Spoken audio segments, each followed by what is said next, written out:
Arizona Territory, 1870s. The wind carried the smell of whiskey and blood across the ranch yard that night. The lamps inside the small cabin flickered as Clara Jennings stumbled backward, her cheeks split and her breath ragged. Her husband, Earl, stood over her, his eyes glassy, his voice slurred with rage. He'd lost another card game, another horse, another piece of his pride, and somehow it was always her fault. "Can't even keep a house clean," he spat, swinging his belt again. The leather cracked across her arm, and she gasped but didn't cry. Crying only made it worse. She waited until he turned for another drink, then bolted through the door into the cold night. Barefoot, half blind from tears, she ran past the corral and into the open desert. The moon hung low and orange, painting the scrubland in long shadows. Coyotes howled in the distance, their calls mixing with the pounding of her heart. Behind her, she heard him shouting her name, a curse, and then the sound of a gunshot that whistled past her shoulder. She ducked low and kept running until her lungs burned and her legs trembled. By dawn, the sun rose like a burning coin, and the heat began to claw at her already bruised skin. She found a dry riverbed and sank beside a cluster of rocks. Her throat was too dry to swallow, her body aching from the beating. She whispered a prayer, half for deliverance, half for death. That's when she saw him. At first, she thought the figure on the ridge was a mirage, the heat shimmering around his silhouette. But as he approached, she saw the long braids, the brown skin streaked with dust, the sharp eyes watching her without threat or pity. An Apache. Fear gripped her tighter than pain. She tried to crawl backward, but her body refused. He crouched beside her, his shadow falling across her face. For a moment, neither spoke. The desert wind hissed softly through the sagebrush. "You hurt," he said finally, his English rough but steady. She swallowed hard. "Please, don't." He shook his head, lowering a canteen toward her lips. She hesitated, then drank, the water spilling down her chin. It tasted like life itself. He studied the bruises on her arms, the cut on her cheek, and the way she trembled. "White man did this?" She looked away. "My husband." Something changed in his eyes, not pity, not anger, but something deeper. A quiet understanding born from a world that had seen too much cruelty. He rose and offered his hand. "You cannot stay. Son will kill you." Clara hesitated. Trusting an Apache was something her whole world had told her never to do. But the alternative was death or worse, Earl finding her again. She took his hand. He pulled her to her feet, steady but gentle. "My name is Taza," he said. "Clara," she whispered. Together they began to walk toward the canyons, where shadows clung to the cliffs like protective wings. Each step felt like leaving one life behind and stepping uncertainly into another. By the time the sun dipped behind the red rocks, Clara's fear began to fade, replaced by exhaustion and something else she couldn't name. Taza moved quietly ahead, scanning the horizon. Once, he turned and looked at her not as a savior, or a captor might, but as someone recognizing another soul who had survived too much. That night, when he built a small fire beneath the canyon wall, Clara sat near it, her bruised hands trembling. Taza handed her a strip of dried meat and said softly, "Tomorrow we go farther. Men will look for you." She nodded, tears glinting in the firelight. "They'll find us?" He stared into the flames. "Maybe, but they will not take you while I still breathe." For the first time since the beating began, Clara closed her eyes and felt the faintest flicker of safety. The night was still, the fire warm, and above them the stars burned like 1,000 silent promises. Arizona Territory, 1870s. The morning after the escape, the first light of dawn spilled over the canyon walls, painting the rocks in shades of gold and rust. Clara stirred awake to the faint crackle of a dying fire and the smell of smoke mixed with wild sage. Her body ached from the bruises and her lips were swollen, but she was alive. That was something. Across from her, Taza was already awake. He crouched near a rock ledge, watching the horizon with the stillness of a hawk. His rifle rested across his knees, a silent extension of his body. "Drink," he said quietly, handing her the canteen. She sat up, blinking against the light. "You haven't slept?" He shook his head. "Too dangerous." Clara glanced around. The canyon was deep, narrow, and wild. A thin stream ran through the middle, glinting like silver. Birds called from the cliffs above, and somewhere in the distance a coyote yipped. For the first time in years, there was no yelling, no glass breaking, no fear thick in the air. Just silence and the rhythm of her own heartbeat, but peace couldn't last. Down in the valley, dust plumes began to rise. Taza saw them first. He stood, narrowing his eyes. Riders. Clara's pulse jumped. "Earl?" He didn't answer immediately. 4 men, 1 wagon. They followed tracks. She clutched the blanket tighter around her shoulders. "He won't stop, not until he kills me." Taza turned toward her. "Then we must go." He packed quickly, his movement sure, efficient. Within minutes, the fire was smothered, their few belongings tied into a bundle. He offered his hand to steady her as she stood, her legs still weak. They climbed higher along the canyon path, where thorn bush and jagged rock gave them cover. Taza moved silently, stepping where even snakes wouldn't hear. Clara tried to follow, but every step sent pain lancing through her ribs. He slowed his pace for her without a word. Behind them, the sound of horses echoed faintly off the canyon walls. "They're close," she whispered. "Yes." He glanced over his shoulder. "But they do not know Apache land. We have time." They reached a narrow ledge overlooking a dry gorge. Below, the desert stretched endlessly, miles of open sun and shifting dust. Taza crouched low, studying the tracks. "They come fast. Your husband wants you dead." Clara's throat tightened. "He'll tell them I'm his wife, that you kidnapped me." Taza's jaw flexed. "White men believe other white men." She lowered her eyes, shame washing over her. "I'm sorry. I didn't mean for you to get caught up in this." He looked at her then, steady and calm. "You did not bring the storm, Clara. You just walked through it." They stayed hidden until the riders passed below, their voices carrying faintly on the wind. Earl's bark was unmistakable, sharp, cruel, and slurred. "She's mine." He shouted, "You hear me? Anyone finds her, I'll pay in gold or bullets if they lie." Taza's hand tightened on his rifle. His dark eyes followed the men until they vanished into the distance. Then he exhaled slowly. "We move north," he said. "There is a place called Red Canyon. Safe ground." "Safe?" she asked, doubtful. He gave a faint nod. "My mother's people. They will help." They walked until the sun hung high and merciless overhead. Clara stumbled more than once, her body failing faster than her will. Each time she fell, Taza was there lifting her, giving her water, never speaking more than needed. By sunset, they reached the mouth of another ravine, narrow and hidden behind a curtain of mesquite.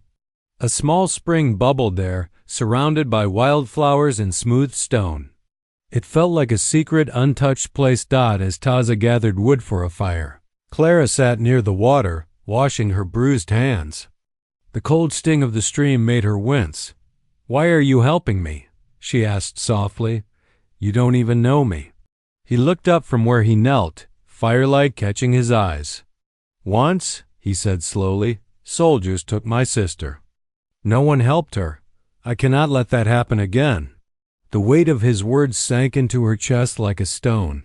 She wanted to speak, to thank him, but the words tangled in her throat. "Instead," she whispered, "then I'll walk as far as you need me to." He nodded once, the faintest flicker of respect in his gaze. "Good.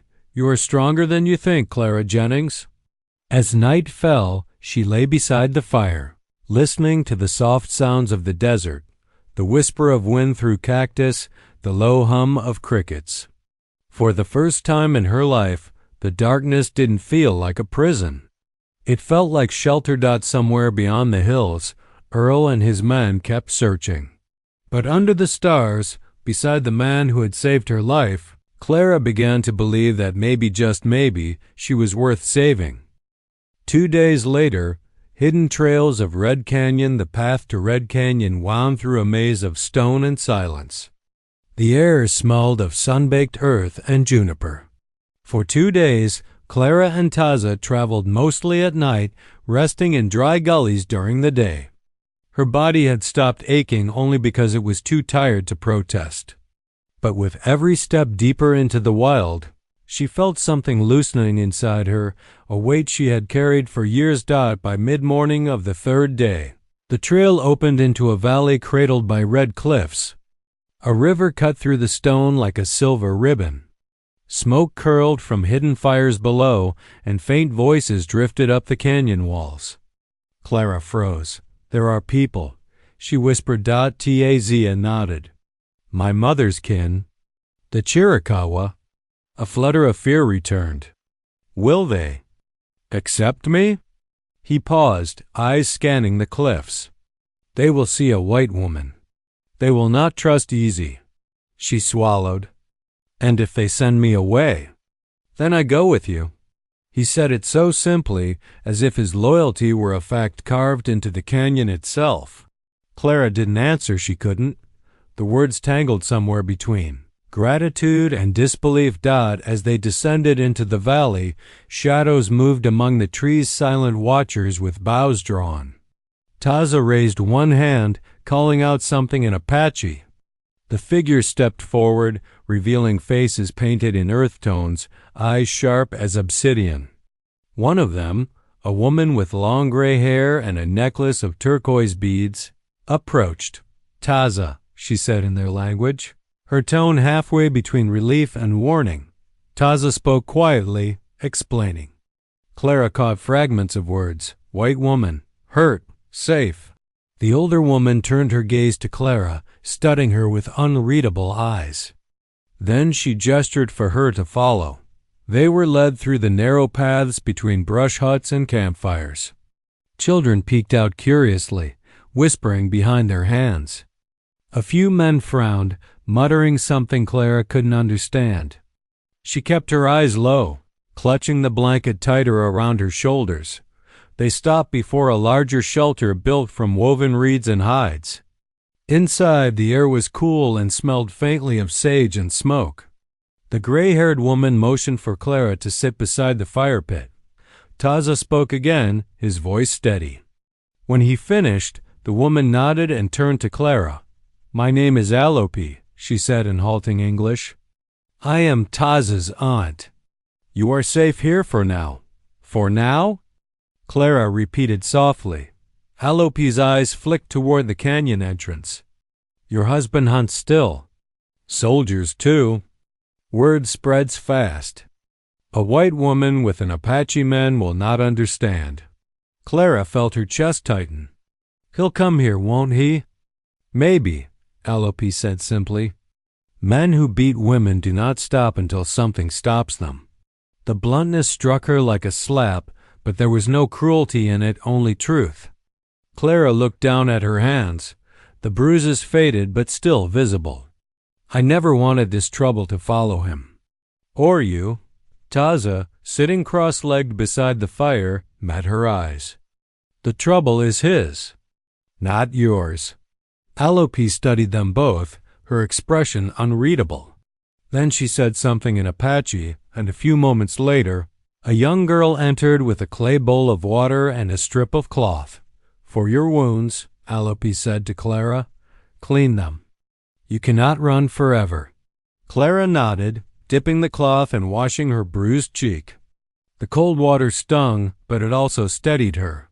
Later, as twilight deepened over the canyon, the camp came alive with quiet murmurs and the smell of roasted corn. Alope gave them each a share, though the others still eyed Clara warily. She sat beside Taza near the edge of camp, watching the orange sky fade to indigo. "They don't trust me," she said softly. "They will," he replied. When they see your heart. She turned to him. And what about you? Why do you trust me? He was silent for a long moment. Because you ran. People who run from pain, they know truth, not lies. Clara looked away, her eyes stinging. For the first time since she'd fled the ranch, someone had looked at her and seen not weakness, but courage. Below them, the canyon hummed with life children laughing, fires crackling, songs rising like prayer. For a heartbeat, Clara let herself believe she might belong here, hidden among people who owed her nothing yet offered her a chance to heal. But far off, beyond the red cliffs, a plume of dust rose on the horizon. Earl Jennings and his riders were closing in, following a trail that would soon lead straight to Red Canyon. And Taza, who had risked everything to bring her here, was about to face the storm he tried to outrun. Red Canyon. The night before the storm, the sun fell behind the cliffs, spilling its last light across the valley like fire on water. Smoke curled upward from campfires, and the scent of roasted corn mixed with sage. But under that calm, the air carried unease like the stillness before a lightning strike. Taza stood on a high ridge, watching the horizon. His keen eyes followed the faint dust trail far to the south. The riders were closer now. Too close. Below, Clara helped Alope grind cornmeal, trying to ignore the tightness in her chest. Every sound, the crack of firewood, the rustle of leaves made her flinch. The tribe spoke quietly around her, their words low and tense. They knew danger was coming. Alope's gaze flicked toward Taza's shadowed figure above them. He watches too long, she murmured. His spirit is heavy. Clara hesitated. He's worried about his people. Because of me. Alope's wrinkled hands didn't stop moving. He is worried for you. That is different. Clara looked down, her cheeks warm despite the cooling air. She didn't know what to say to that. As night settled, Taza descended from the ridge. The firelight caught the edges of his face sharp, calm, and set with resolve. He knelt beside Alope and spoke in Apache, his tone low but firm. Alope's lips pressed together. She nodded slowly. Then she looked at Clara. You will leave by sunrise, Alope said. Clara froze. Leave? Earl Jennings comes with men. Soldiers, too. They say the Apache stole a white woman. If they find you here, they will burn this place. Clara's throat tightened. Then I'll go to them, tell them I came willingly. That Taza saved me. Alope shook her head. They will not listen. They hear only what they wish to hear. Taza spoke quietly, his voice like gravel over stone. There is a cave north of here, hidden by rock and water. You can stay until it is safe. I won't hide while they come for you, she said. You must. He met her gaze, and she saw in his eyes a battle between duty and something gentler, something he couldn't yet name. I can't run anymore, she whispered. All my life I've been running from fear, from pain, from him. I won't let others suffer because of me. Taza's jaw clenched. You are not the cause, but you will not die for a white man's anger. They stared at each other, the air between them heavy with unspoken truths. Finally, Clara looked away, her heart pounding. Later that night, she found him by the stream, sharpening his knife by firelight. The rhythmic scrape filled the silence. Tell me the truth, she said. If they come, what will you do? He didn't look up. What I must, which is? Stop them. Clara stepped closer, the fire flickering between them. Taza, they'll kill you. They won't care what's right. He paused, his hand stilling on the blade. Then he looked up at her, his voice low. You think I fear death? No, but I fear letting them take what they wish and call it justice. Her eyes stung. You shouldn't have to fight for me. He rose, standing so close she could see the reflection of the flames in his dark eyes. Then let me fight for what's right. The moment stretched silent but full, like the air before thunder. Then he turned away, sliding the knife into its sheath. Go to sleep. Tomorrow we move. Clara didn't sleep. She sat near the dying fire, listening to the night sounds, the distant call of an owl, the whisper of wind through the canyon. Somewhere beyond those red cliffs, Earl Jennings was coming, his hatred sharp and sure. But for the first time, Clara wasn't only afraid. She was angry at the years stolen from her, at the man who'd hurt her, and at the world that called a rescuer a criminal. And as she watched Taza's silhouette fade into the darkness, standing guard beneath the stars, she made herself a silent promise. If death came at sunrise, she would meet it beside the man who had given her back her voice. Red Canyon sunrise, the sky had only begun to pale when Taza touched Clara's shoulder. His hand was gentle, but the urgency beneath it made her sit up instantly. The fire was cold, the camp silent except for the faint murmur of waking voices. They come, he said. Soon, Clara's blood ran cold. She rose quickly, gathering the blanket around her shoulders. Alope appeared from the shadows, her hair braided tight, her face lined with worry. The men prepare, she said. Your husband brings more riders than we thought. Taza nodded once. Clara, go with Nadini to the cave, now. A young girl stepped forward, her eyes wide but brave. She motioned for Clara to follow. Clara looked at Taza, his stance rigid, his jaw clenched, and felt fear twist inside her. What about you? She whispered. I meet them at the cliffs. Alope added, he will stall them. Long enough for you to hide. Clara's heart pounded so hard it hurt. Every instinct screamed to stay, to fight, to stand beside him, but she forced herself to follow Nadini as the girl hurried toward the northern trail. They had not gone far when a sound shattered the morning. Stillness. A gunshot. Clara froze. Nadini grabbed her hand, trying to pull her forward, but Clara shook her head violently. No, they're here. He's alone out there. Clara, we must go. Another gunshot. Then shouting. Many voices. Men's voices. Clara's breathing quickened. I won't hide. Not while they kill him for helping me. Before Nadini could stop her, Clara spun and ran back toward the ridge. Her bare feet slapped against dust and stone, her lungs burning. She ducked behind scrub brush as she neared the edge. Below, the world erupted. Earl Jennings and his riders had forced their way into the narrow mouth of the canyon. There were at least 8 men more than Taza had expected. Their horses pawed at the dirt, nostrils flaring, and there, standing alone before them, was Taza. He held his rifle at his side, not raised yet, but ready. His posture was calm, but the muscle in his jaw pulsed. Earl reined in his horse, pointing a trembling, whiskey-shaking finger. You, Apache bastard. Where's my wife? Taza didn't answer. You kidnapped her, Earl snarled. Dragged her off into this heathen pit. Taza's voice carried across the canyon, steady as hammered iron. She ran from you. Earl's face twisted. She's mine. Everything she has, everything she is, belongs to me. A murmur rippled through the Apache warriors hidden along the ridges. They remained unseen, shadows behind stone, but Clara sensed their anger coil in the air. Still, Taza stood alone. Bring her out, Earl demanded. Now, or I swear, you will leave, Taza said. A harsh laugh exploded from Earl's throat. Or what, savage? Think you can stop us? He lifted his gun.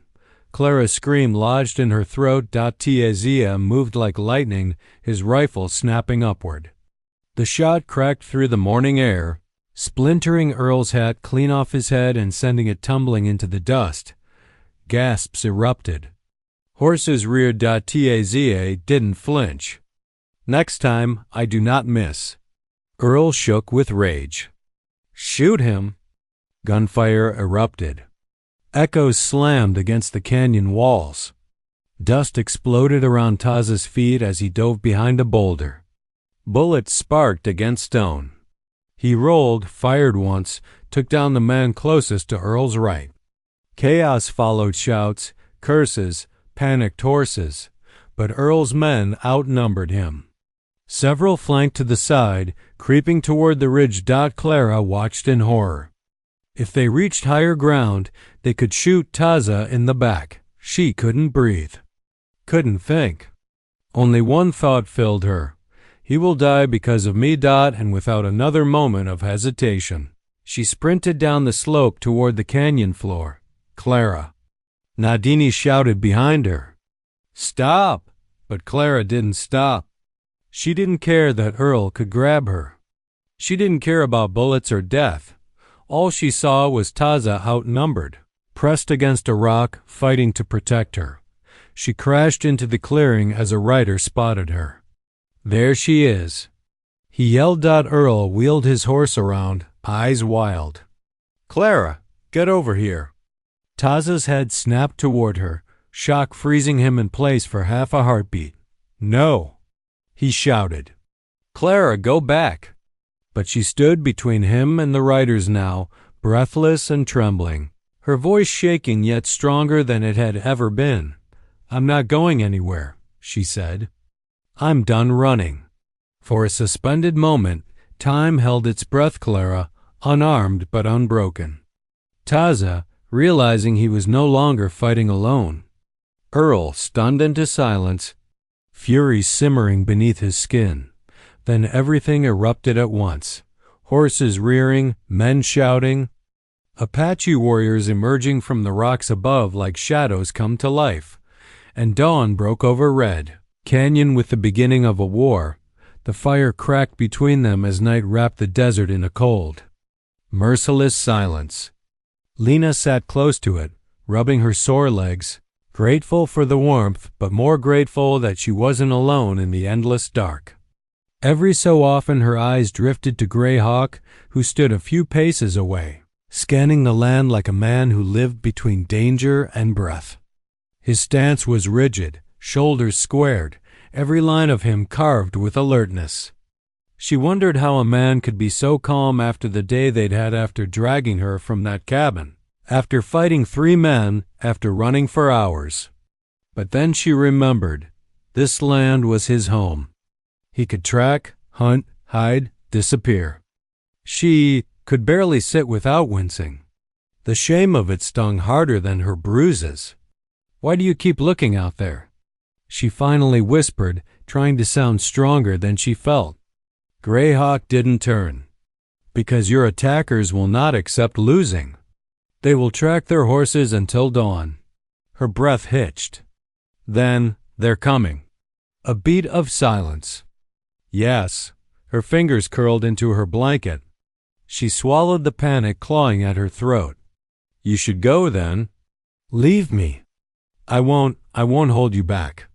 At that, he turned sharply, eyes burning like hot coals. I gave you my word. I do not break it. His voice was low, fierce, carrying the weight of oath rather than mere sentiment. She dropped her gaze. She didn't understand him, an Apache willing to risk everything for a white woman he barely knew. It made no sense. Then tell me what we're supposed to do, she said softly. He knelt in front of her, drawing lines in the dust. A crude map formed, their abandoned ranch. The creek. The narrow pass twisting between 2 stone giants. And finally his village, hidden far to the southwest. This is where we go. He tapped the mountains. She frowned. Your people? Won't they? She hesitated, afraid to offend him. Won't they be angry you brought me there? They will not harm you, he said, but the hesitation in his eyes betrayed the truth. It would not be easy. Her voice wavered. Greyhawk, if your people reject me, they'll punish you. His jaw tightened. Better their judgment than your death. The words punched into her chest. She opened her mouth to protest, but he stood and walked toward the horses, tightening the packs, adjusting the straps with quick, practiced hands. She watched him in silence, the realization sinking deeper with every heartbeat. He wasn't helping her out of obligation. He wasn't protecting her because he'd stumbled into trouble. He had chosen this, chosen her. When he returned, he set a small leather pouch down beside her. "Eat," she blinked. "I'm not hungry. You are." He said it with that flat, steady certainty she was beginning to recognize his way of telling her he cared without letting the words show. She forced a small chuckle. "You're bossy." A ghost of a smile tugged at the corner of his mouth. "You are stubborn." For a moment, the fear lifted. But then the wind shifted. Greyhawk's head snapped up. He stiffened. She froze. "What is it?" He bent, pressed his ear to the ground, then rose slowly, eyes narrowing toward the dark ridge. "Horses," he whispered. "4.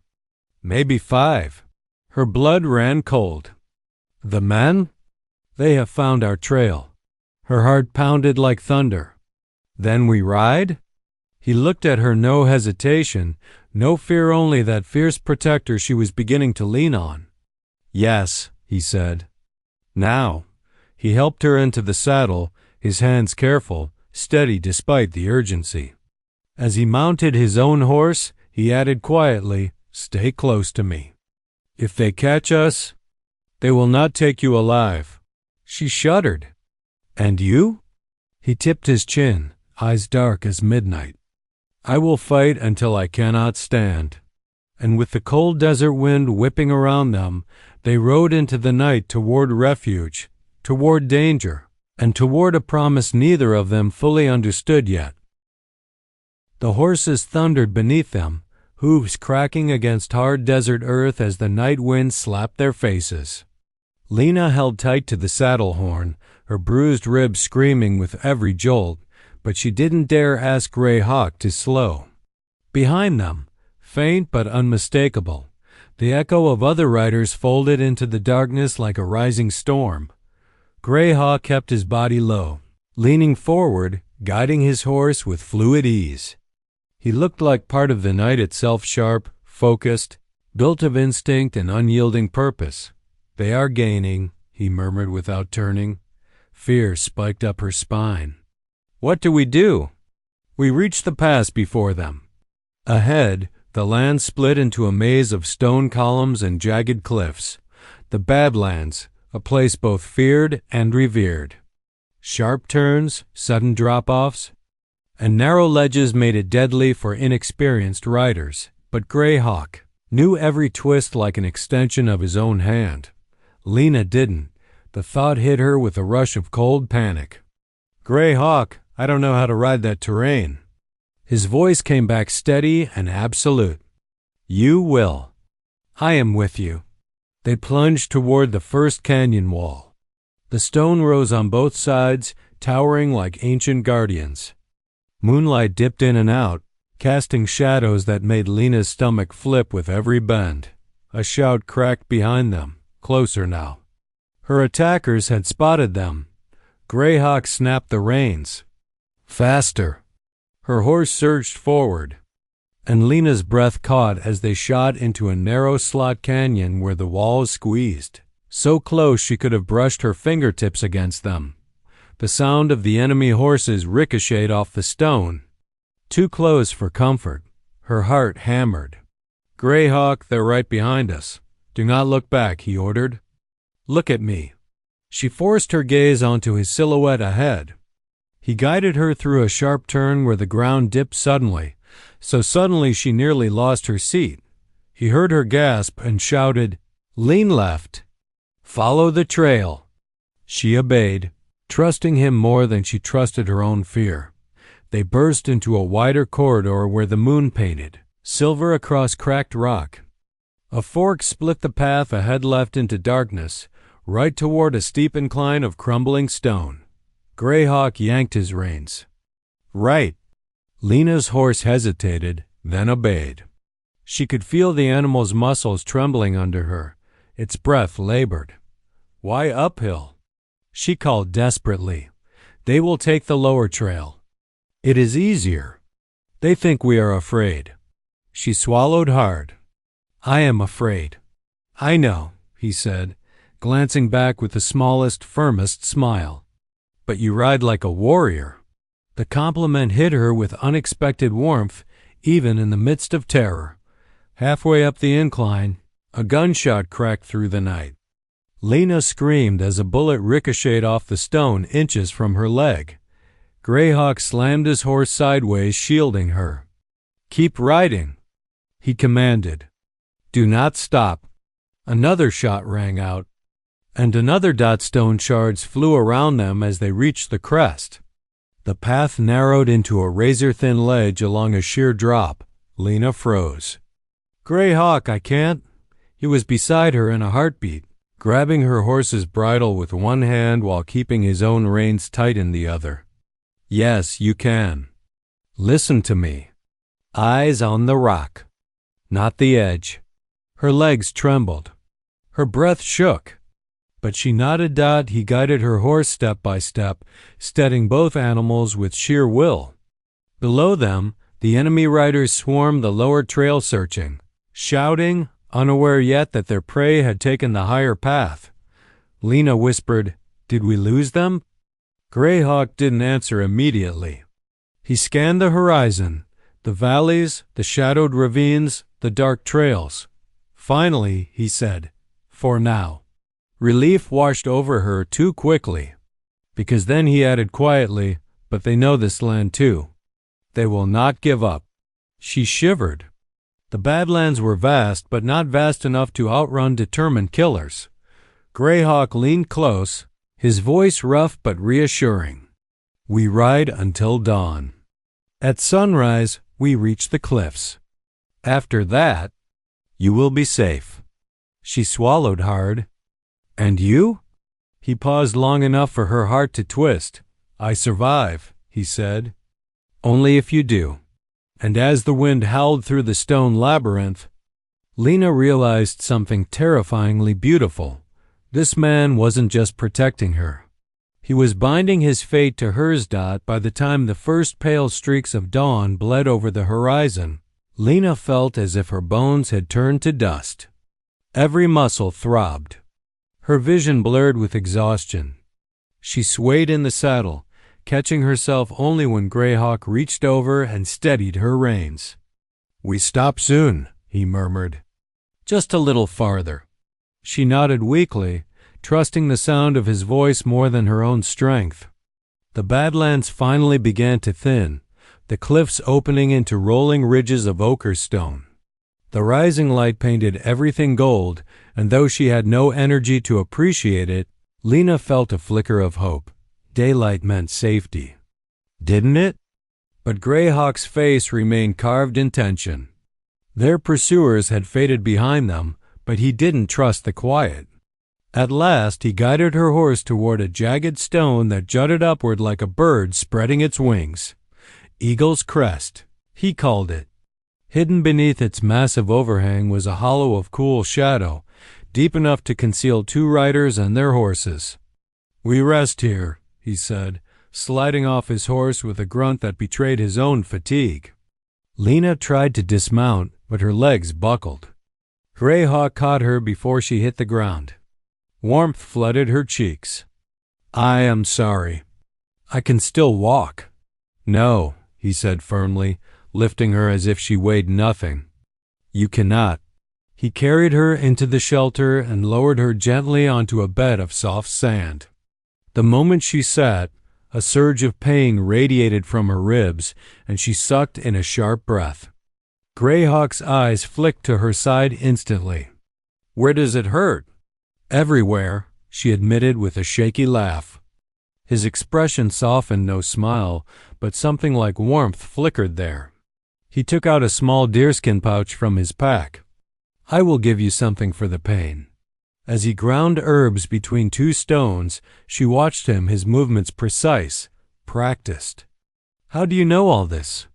He paused. My mother taught me. She tended the wounded, even when she could not save them. There was a shadow in his voice, a memory he didn't invite. She didn't push. She only said, "She must have been brave."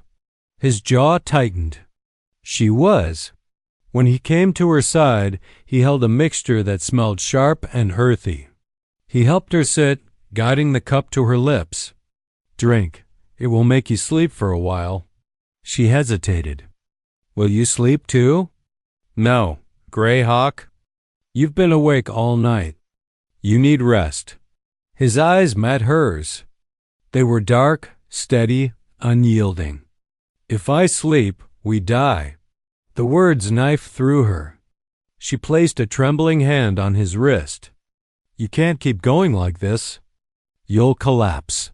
He stilled her touch seemed to anchor him, or maybe it startled him.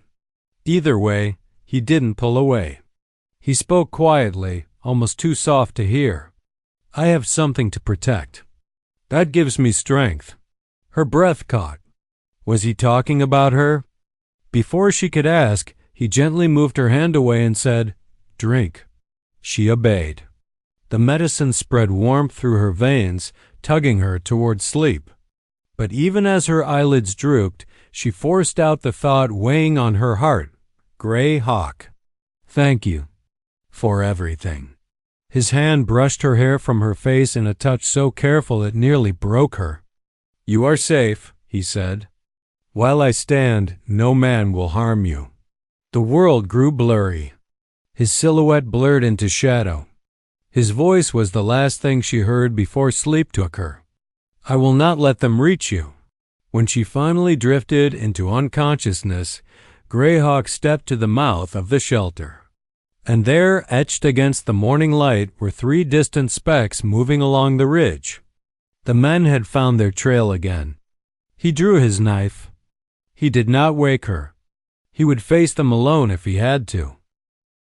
Greyhawk crouched at the edge of Eagle's Crest, the rising sun casting long shadows across the ridge. Lena slept behind him, curled into the sand, breathing softly under the effects of the medicine. Her hair brushed her cheek, her body limp with much-needed rest. He would not wake her.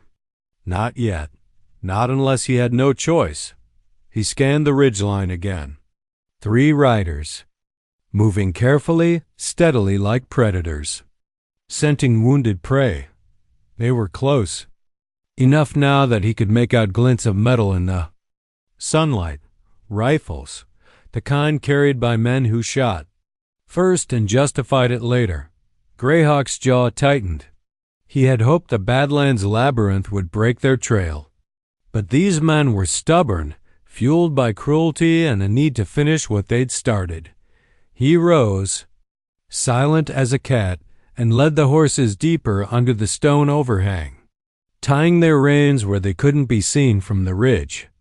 Then he checked his knife, his bow, his quiver only 6 arrows left. Not ideal. He looked once more at Lena. She lay there so small, so fragile, a bruise darkening her temple. He exhaled slowly. "I will not fail you," he whispered. The first rider reached the base of the ridge. Greyhawk could hear their voices, now rough, angry, mocking. "You see tracks?" One called, "Damn right I do." "They ain't far. We catch him, we finish what we started." Greyhawk's muscles tensed. He moved through the rocks like a shadow, taking position on a narrow ledge above them.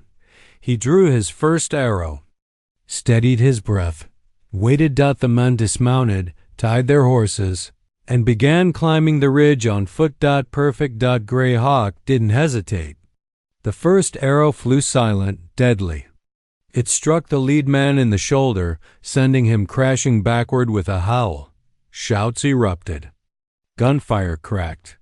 Stone chips exploded around Greyhawk's feet. He ducked behind a boulder, rolled to a new vantage point, drew again, and released. Second man down, an arrow to the thigh. He screamed, dropping his rifle. The third man dove behind a rock, firing blindly upward. Bullets pinned off the stone, dangerously close. Greyhawk gritted his teeth. 1 arrow left. He needed to make it count. He waited, waited. Then a boot scraped. The man leaned out, aiming. Greyhawk released. The arrow struck the gun, knocking it from the man's hands. The man cursed, scrambling for cover. Now Greyhawk had only his knife. He slipped down the rocks, making no sound. The wounded men groaned behind him, but it was the third uninjured. Desperate, who mattered now? Greyhawk landed behind him, the knife flashing in the morning light. Before the man could turn, Greyhawk tackled him. They rolled across the dirt, fists flying, dust rising in choking clouds. The man swung wildly. Greyhawk ducked, seized his arm, twisted. A snap. A cry. He pinned the man with a knee to the chest. "Call off your pursuit," Greyhawk growled. The man spat blood in his face. "She belongs to us." Rage exploded inside him. "No," Greyhawk hissed, tightening his grip. "She belongs to no man." He slammed the man's head against the rock. The body went limp. Unconscious alive, but no longer a threat. Greyhawk rose, chest heaving. The ridge was silent except for the groans of the wounded. He stumbled back toward the shelter, exhaustion crashing over him like a wave. Lena was awake, sitting up, staring at him with wide, horrified eyes. "Greyhawk," she whispered. "What? What did you do?" He collapsed to one knee, breathless. "I bought us time." She crawled toward him, hands shaking as she touched the bruise forming on his cheek, the blood on his arm hers. His? She didn't know. "You fought them alone?" She whispered, voice breaking. "Yes. Why?" His answer was simple, raw, and unguarded. "Because you live. Or I die failing you."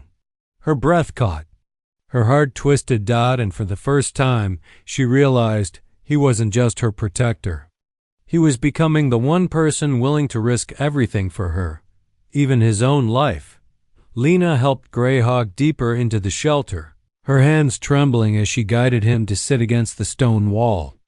The early morning light touched his face, revealing the full extent of his injury scratches, dust smeared across his jaw, a darkening bruise near his temple. She couldn't imagine the violence he just walked through alone. For her, "Let me see," she whispered, reaching for his arm.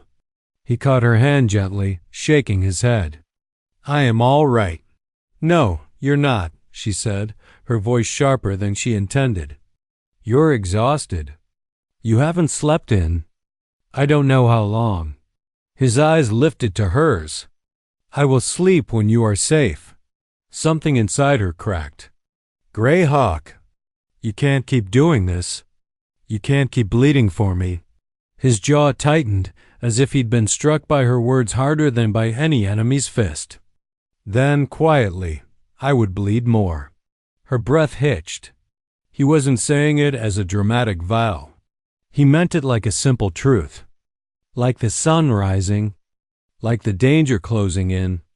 She swallowed hard and eased herself beside him. "Tell me what we do now." He took a slow breath. "We go to my village. They will hide us." She hesitated. "And if they don't want to?" His gaze darkened, not with fear, but with a simmering uncertainty that made her chest squeeze. "I will convince them."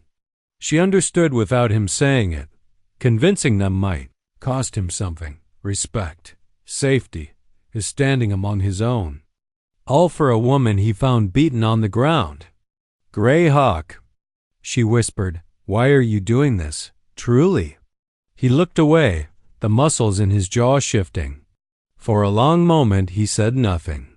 Then soft, rough, almost reluctant, "Because I could not walk away. Because when I saw you, something in me moved. Something I cannot name."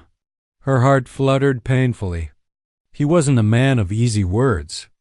To speak even this much meant more than a full page of declarations from someone else. She placed a hand on his chest, hesitant, unsure, and felt his breath catch beneath her palm. "You don't have to find a name," she whispered. I'm grateful." He reached up, his fingers brushing her cheek with surprising gentleness. "You are stronger than you think," he murmured. "Stronger than the men who hurt you." She leaned into his touch before she could stop herself. But the moment shattered when a sharp cry from outside the shelter echoed across the ridge. A hawk's call, high and urgent. Gray Hawk stiffened. "That is a warning call." Her heart pounded. "Does that mean?" "No men. A storm." He pointed toward the horizon where dark clouds swirled like ink spilled across the sky. "A desert storm, sudden, violent, merciless. If it reaches us before we leave, we will be trapped," he said. "We must go. But you're hurt. I can ride." He pushed himself up, biting back a hiss of pain. She grabbed the packs, her own aches forgotten. Together they saddled the horses, working fast as wind began whipping through the rocks. Gray Hawk helped her mount, then pulled himself onto his horse with visible effort. She reached out to steady him. "Lean on me if you need to," she said softly. He gave her a look she would remember forever, something fierce, grateful, and undeniably tender.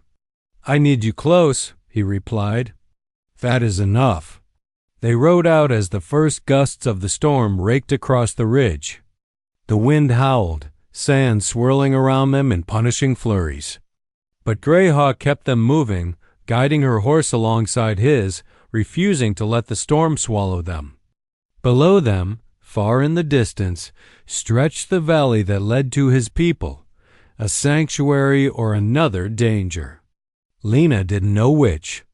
But as she clung to the saddle and felt Gray Hawk's presence beside her, solid, enduring, unshaken, she knew one thing without question. Whatever waited ahead, they would face it together. And for the first time since her ordeal began, hope rose in her chest like a fragile flame that refused to go out.